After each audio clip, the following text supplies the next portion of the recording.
One of the great teachers in my life was Fritz Radel, who wrote a book called Controls from Within, and was a student in Vienna. And I was really blessed to be in one of his seminars.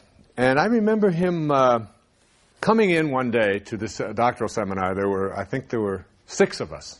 And he presented us with this story. He was just a great teacher. He never judged any of us. Everybody, he already said, "Your grade, you've got an A. You're doctoral students, here's your grade, all right?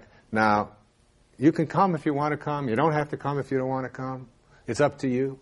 I don't put any emphasis on it. If nobody's here when I get here on Wednesday evenings, it was a 3-hour seminar." He said, "I'll just meditate." Yeah.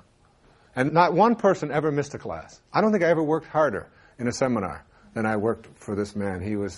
He wasn't doing what he was doing because he was attached to us doing it the way he thought we should do it. He wanted us to actualize ourselves.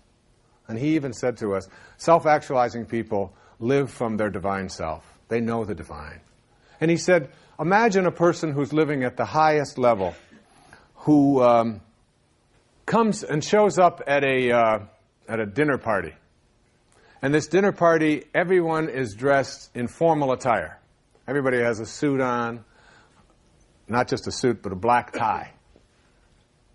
And he said, this person shows up, and he's wearing a pair of jeans, and a baseball cap, and a pair of sneakers, and a T-shirt.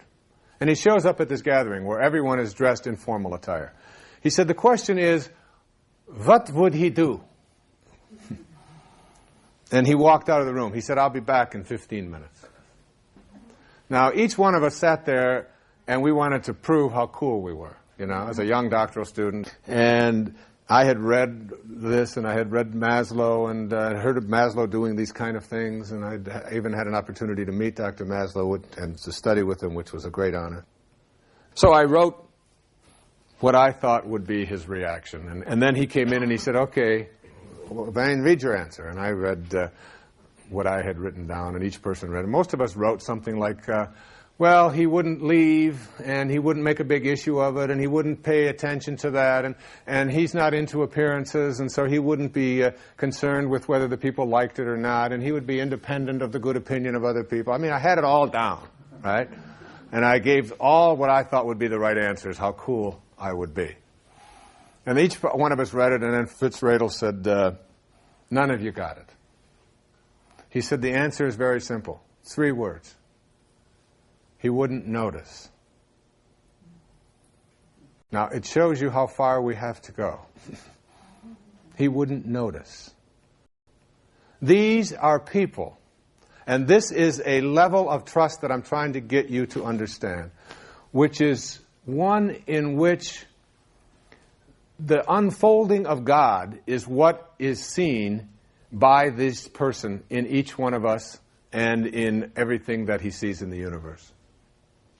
Not a physique, not a shape, not a color, not a sex, not an occupation, not a socioeconomic classification. None of those things. What they see is the unfolding of God in all things and in all people. You're beginning to understand what this force is like and how different it is from the ego, which is the part of us that has separated ourselves from that force.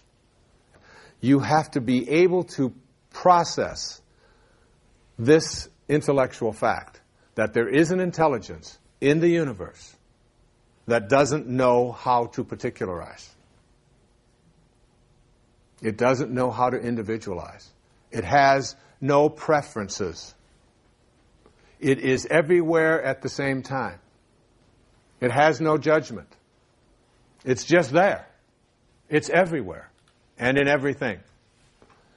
And so the characteristics of this divine God force, if you will, is that it is everywhere, it is not particularized, it has no preferences, it has no judgment, it is always flowing, it never changes, and most important, it never dies. It never dies.